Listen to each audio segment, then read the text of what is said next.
Jane Eyre by Charlotte Brontë. Chapter 1. There was no possibility of taking a walk that day. We had been wandering, indeed, in the leafless shrubbery an hour in the morning, but since dinner Mrs. Reed, when there was no company, dined early. The cold winter wind had brought with it clouds so sombre, and a rain so penetrating, that further outdoor exercise was now out of the question. I was glad of it. I never liked long walks, especially on chilly afternoons. Dreadful to me was the coming home in the raw twilight, with nipped fingers and toes, and a heart saddened by the chidings of Bessie, the nurse, and humbled by the consciousness of my physical inferiority to Eliza, John, and Georgiana Reed. The said Eliza, John, and Georgiana were now clustered round their mamma in the drawing-room.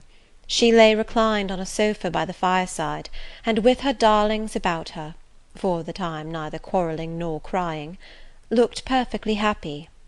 Me she had dispensed from joining the group, saying, "She regretted to be under the necessity of keeping me at a distance, but that until she heard from Bessie, and could discover by her own observation that I was endeavouring in good earnest to acquire a more sociable and childlike disposition, a more attractive and sprightly manner, something lighter, franker, more natural, as it were, she really must exclude me from privileges intended only for contented, happy little children."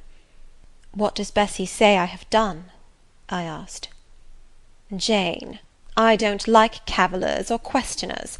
Besides, there is something truly forbidding in a child taking up her elders in that manner.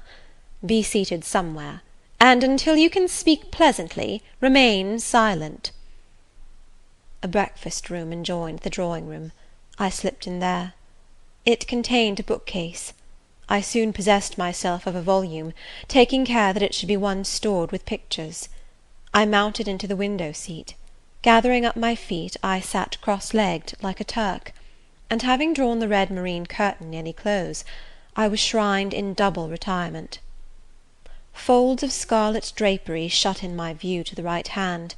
To the left were clear panes of glass, protecting but not separating me from the drear November day.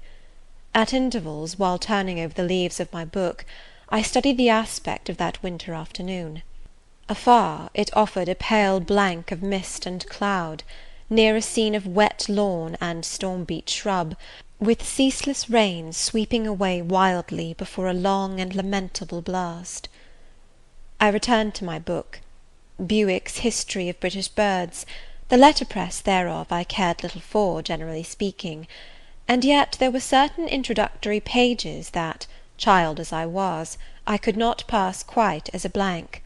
They were those which treat of the haunts of sea-fowl, of the solitary rocks and promontories, by them only inhabited, of the coast of Norway, studded with isles from its southern extremity, the Lindness or Naze, to the North Cape; where the northern ocean, in vast whirls, boils round the naked melancholy isles of farthest Thule, and the Atlantic surge pours in among the stormy Hebrides.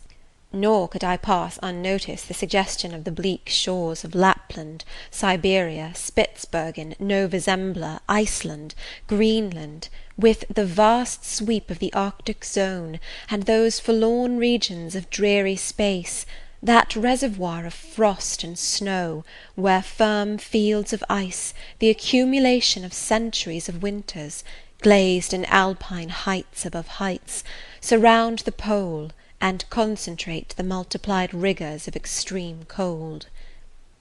Of these death-white realms I formed an idea of my own, shadowy, like all the half-comprehended notions that float dim through children's brains, but strangely impressive.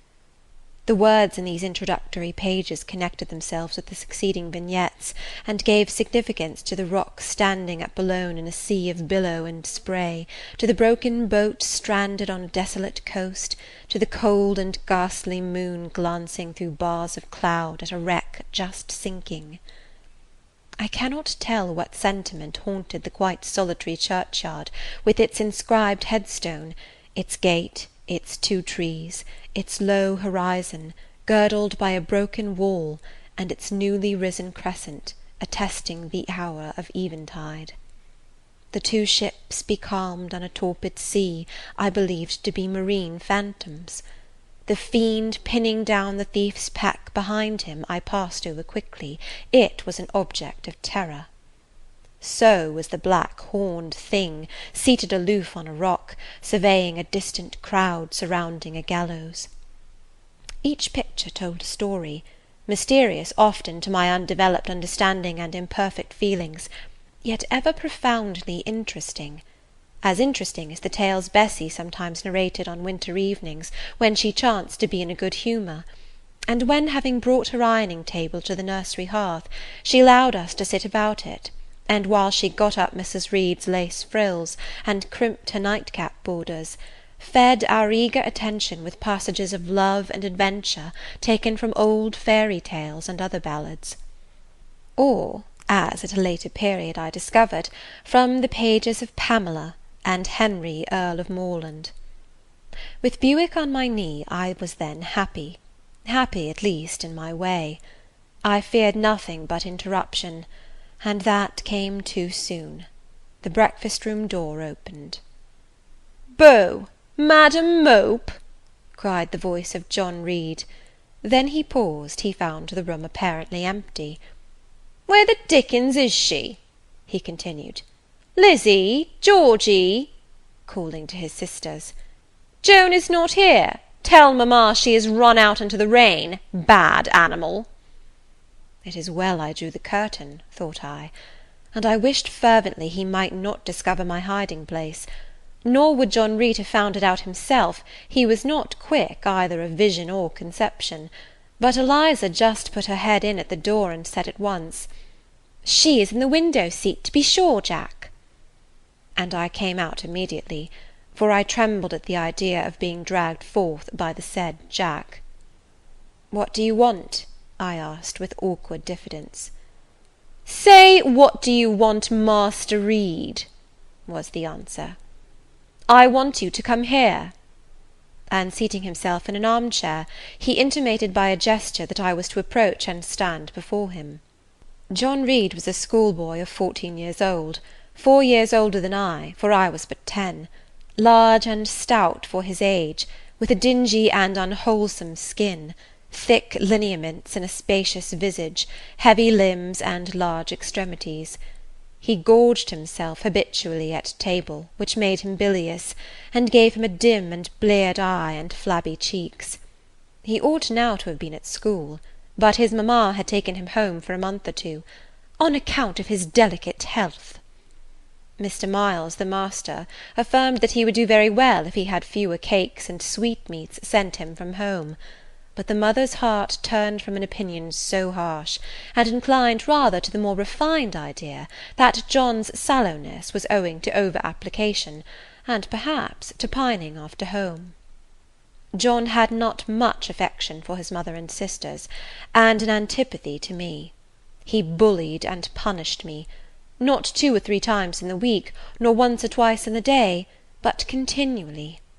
Every nerve I had feared him, and every morsel of flesh in my bones shrank when he came near. There were moments when I was bewildered by the terror he inspired, because I had no appeal whatever against either his menaces or his inflictions. The servants did not like to offend their young master by taking my part against him, and Mrs. Reed was blind and deaf on the subject. She never saw him strike or heard him abuse me, though he did both now and then in her very presence, more frequently, however, behind her back. Habitually obedient to John, I came up to his chair. He spent some 3 minutes in thrusting out his tongue at me as far as he could without damaging the roots. I knew he would soon strike, and while dreading the blow, I mused on the disgusting and ugly appearance of him who would presently deal it. I wonder if he read that notion in my face, for all at once, without speaking, he struck suddenly and strongly. I tottered, and on regaining my equilibrium retired back a step or 2 from his chair. "That is for your impudence in answering mamma a while since," said he, "and for your sneaking way of getting behind curtains, and for the look you had in your eyes 2 minutes since, you rat." Accustomed to John Reed's abuse, I never had an idea of replying to it. My care was how to endure the blow which would certainly follow the insult. "What were you doing behind the curtain?" he asked. "I was reading." "Show the book." I returned to the window, and fetched it thence.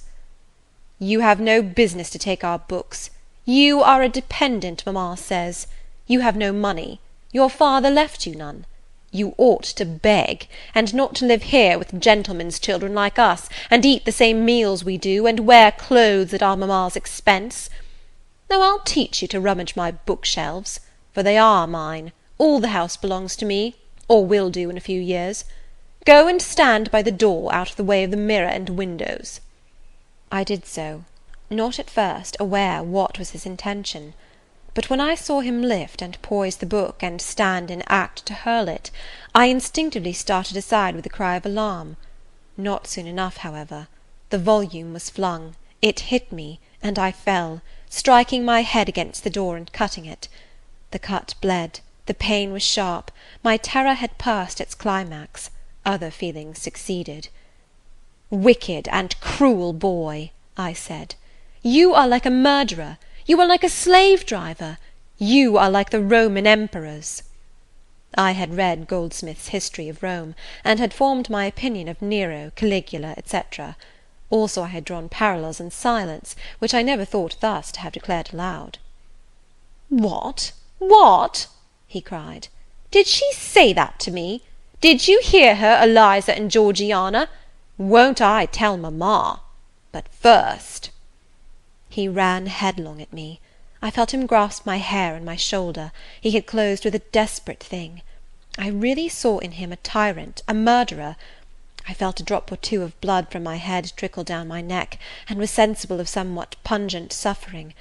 These sensations for the time predominated over fear, and I received him in frantic sort. I don't very well know what I did with my hands, but he called me "Rat! Rat!" and bellowed out aloud. Aid was near him. Eliza and Georgiana had run for Mrs. Reed, who was gone upstairs. She now came upon the scene, followed by Bessie and her maid Abbot. We were parted. I heard the words, "Dear, dear, what a fury to fly at Master John!" Did ever anybody see such a picture of passion? Then Mrs. Reed subjoined, "Take her away to the Red Room, and lock her in there." 4 hands were immediately laid upon me, and I was borne upstairs. End of Chapter 1.